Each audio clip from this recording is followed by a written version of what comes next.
কৃষ্ণ পাগড়ি মাথায় দিয়ে বসে আছেন। গোপিনীরা মুখ নামিয়ে রইল। এ আবার কি?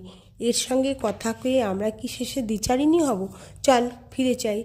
আমাদের সেই পীত ধরা মোহনচূড়াপড়া কৃষ্ণ কোথায়? আমরা তাকে চাই। দক্ষিণেশ্বরে প্রায়ই আসতো এক পাগলি, কি নাম, কোথায় থাকে কেউ জানে না।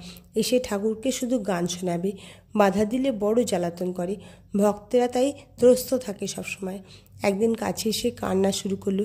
সে কি কান্না? ঠাকুর জিজ্ঞাসা করলেন, কাঁদছিস কেন? পাগলি বললে, মাথা ধরেছে। ওই অজুহাতে কাজটিতে বসে রইল। আর একদিন ঠাকুর খেতে বসেছেন, কোত্থেকে হঠাৎ পাগলি এসে হাজির। বললে, দয়া করলেন না, মনে ঠেললেন কেন? ঠাকুর জিজ্ঞেস করলেন, তোর কি ভাব? পাগলি বলল, মধুর ভাব। ওরে আমার যে সন্তান ভাব, আমার যে সব মেয়েরা মা হয়। গিরিশ ঘোষ শুনছিলেন ঠাকুরের মুখে। বললেন, পাগলি ধন্য, কৃতার্থ জন্ম। পাগলই হোক আর মারই খা।